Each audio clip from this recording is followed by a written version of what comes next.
Oi, pessoal, dando aqui seguimento às frases que devemos repensar ou dar um chá de sumiço. Que são aquelas frases que se tornam habituais pela repetição, mas que podem não estar totalmente corretas. E hoje, a frase da vez é a bursite trochanteriana. Bursite é a inflamação de uma bursa, que significa bolsa em latim. Por isso que a gente vê a palavra bursa sempre em itálico ou entre aspas, que é a regra quando escrevemos uma palavra em outro idioma diferente do português. Em português, o plural de bolsa é bolsas, mas em latim, quando uma palavra nominativa termina em A, no plural ela passa a terminar com AE. Por isso que o plural correto de bursa é bursae, como a gente vê nos artigos em inglês quando eles usam a palavra em latim. Mas no dia a dia, a maioria acaba usando de forma coloquial bursas.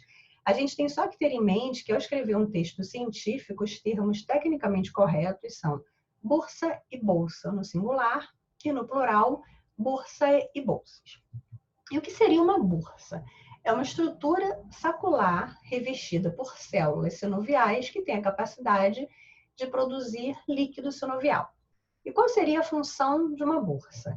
Ela funciona como um amortecedor. Seria um saquinho preenchido por pequena quantidade de líquido fisiológico que reduz o atrito e facilita a movimentação de tendões e músculos que estão adjacentes a uma proeminência óssea. E como os ossos da bacia são cheios de proeminências, o quadril é a articulação com o maior número de bolsas. Na verdade, já foram descritas mais de 20 bolsas no quadril, mas hoje nós vamos focar só na bursa trochanteriana, que é uma das bolsas peritrochanterianas. Para entender as bolsas peritrochanterianas, antes é preciso entender a anatomia óssea do grande trocânter. O grande trocânter tem 4 facetas. Uma é a faceta anterior, onde se insere o tendão glúteo mínimo, aqui em laranja, numa visão frontal, uma visão anterior. E aqui, numa visão lateral. A outra faceta é a superoposterior, que fica no topo do grande trocânter, e é onde se insere parte das fibras do tendão glúteo médio, aqui em vermelho, na visão frontal, na visão lateral e na visão posterior. Na faceta lateral se insere outra parte das fibras do tendão glúteo médio, aqui identificada em roxo, na visão lateral e na visão posterior.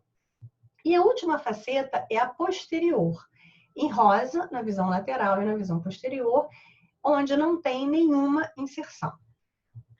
Existem no total 5 bolsas peritrochanterianas, que são nomeadas em relação ao tendão ou ao músculo adjacente, que a bursa tem a função de reduzir o atrito. Então, a bursa subglúteo mínimo reduz o atrito entre o glúteo mínimo e a faceta anterior do grande trocânter. A bursa subglúteo médio reduz o atrito entre o glúteo médio e as facetas superior, e lateral. A do piriforme, que é também conhecida como subglúteo médio posterior, o atrito entre o piriforme e o trocânter. A trochanteriana, o subglúteo máximo, e a glúteo femoral, que é mais inferior, junto à inserção do glúteo mínimo. A bursa trochanteriana, que é o assunto de hoje, é também chamada de bursa subglúteo máximo, porque ela tem a função de reduzir o atrito entre o músculo glúteo máximo e a faceta posterior do grande trocânter adjacente. Ou seja, a bursa trochanteriana, ela recobre a faceta posterior do grande trocânter, subjacente ao músculo glúteo máximo e o trato iliotibial. Essa é a imagem de ressonância no plano coronal, no nível do músculo e tendão do glúteo mínimo e o músculo glúteo médio. E ao lado, um esquema mostrando as 3 bolsas subglúteas. A subglúteo mínimo, subjacente ao glúteo mínimo, a subglúteo médio, subjacente ao glúteo médio, e a trochanteriana, que fica mais posterior, e por isso ela é melhor avaliada no plano transversal. Essa esquerda é a imagem de ressonância no plano transversal, no nível da inserção do tendão glúteo mínimo, mostrando os músculos glúteo médio e glúteo máximo, e ao lado um esquema mostrando as 3 bolsas subglúteas no plano transversal. A subglúteo mínimo, subjacente ao glúteo mínimo, a subglúteo médio, subjacente à junção miotendínea do glúteo médio, e a trochanteriana, que fica entre a faceta posterior do grande trocânter e o músculo glúteo máximo. A gente vê aqui que não tem nenhuma inserção na faceta posterior. E na ausência da bursite aqui na ressonância, a localização da bursa trocanteriana é onde a gente vê aqui essa pequena quantidade de gordura entre o músculo glúteo máximo e a faceta lateral do grande trocânter e o trato iliotibial. Na bursite, há uma distensão anormal da bursa, como nesse caso, em que o paciente tem bursite subglúteo médio, identificada pela seta amarela no plano coronal, e onde a gente vê esse edema aqui, adjacente no plano transversal. E tem também bursite trocanteriana, localizada entre a faceta posterior do grande trocânter e o glúteo máximo, identificada pelas setas azuis.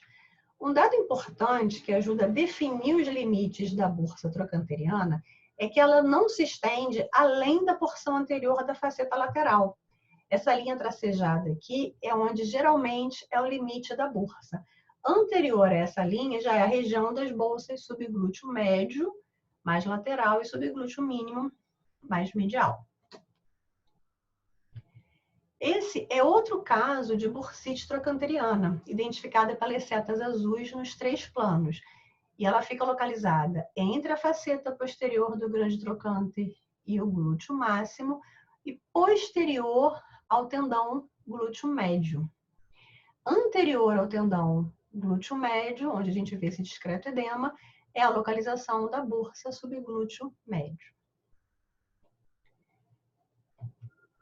E essa aqui mostrando o limite, né, da bursa trocanteriana, que geralmente não se estende anteriormente à faceta lateral do trocânter. O que a gente tem que dar chá de sumiço não é o termo bursite trocanteriana, mas sim o hábito de descrever qualquer líquido adjacente ao grande trocânter como bursite trocanteriana indiscriminadamente, o que na maioria das vezes não está tecnicamente correto, porque não está na localização anatômica da bursa trocanteriana. Bom, pessoal, hoje era só isso e até a próxima frase.